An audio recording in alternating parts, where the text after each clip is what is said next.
You need lots of them? Absolutely. We couldn't do it without our volunteers. Terrific. Thanks, guys, very much for joining us. And now let's go over to Sheila. Our first Bay Stewards of the evening are a group of dedicated volunteers who use horses and ponies to teach students on Maryland's Lower Eastern Shore all about the Chesapeake Bay and its tributaries. These volunteers provide a meaningful and educational environmental experience for special needs students through one of the oldest forms of therapy, horseback riding.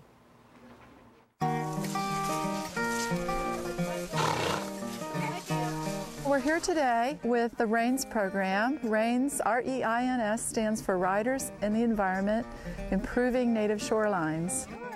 The mission of the REINS program is to give the same opportunities to developmentally disabled students as other students and to involve them in hands-on field work pertaining to the Chesapeake Bay by using horses, which we call equitherapy.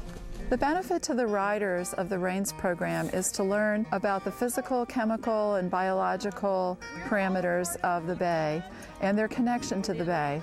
I think the highlight of the day for these riders is probably the trail ride, where they come down on their horses so that those students who are maybe less able to maneuver the trail and the walk down to the pond and stream area is a little bit more fulfilling for them. So they ride their horses down and then they dismount and they're able to fish and sample the pond area.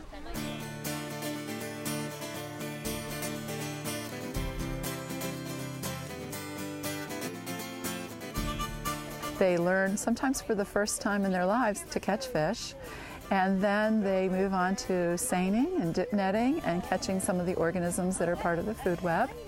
We take the opportunity to kind of explore and inquire about things that may be at the pond area and talk to them about why it's so important to keep our waterways clean and healthy and how that leads back to the bay. Some of the children are really interested in that because they have never really looked at the environment and its creatures at that granular level.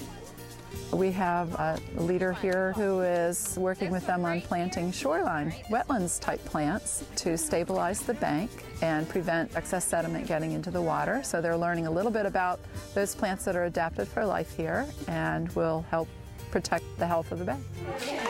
This is an opportunity for them to get out with their peers and to actually engage in the environment in a way that they would probably otherwise never be able to.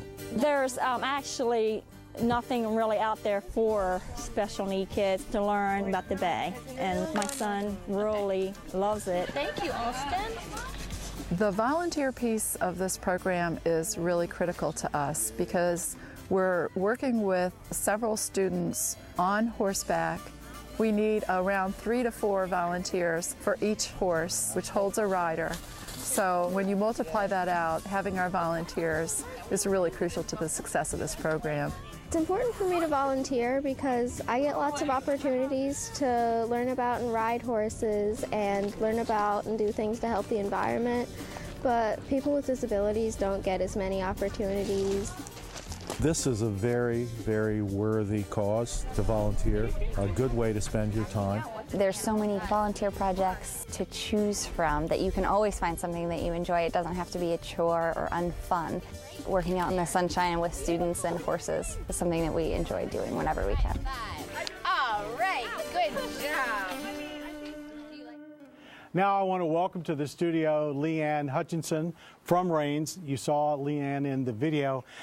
My first question has got to be, Leanne, why do you want to involve, and why is it important to involve everyone into this campaign to help the Chesapeake Bay?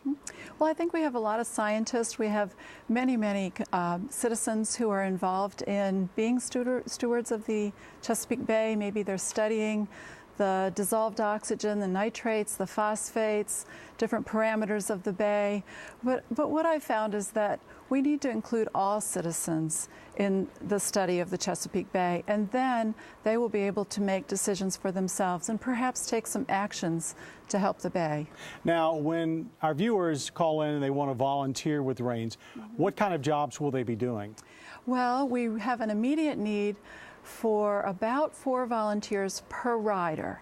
So these students that are riding their ponies and horses down to the tributaries of the bay really need a leader, and at least 2 sidewalkers, sometimes 3 sidewalkers. Wow.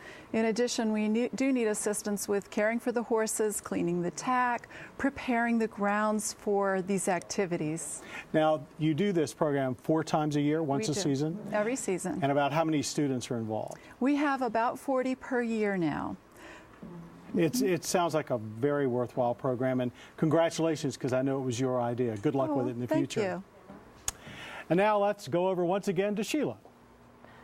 You know, Maryland Public Television is dedicated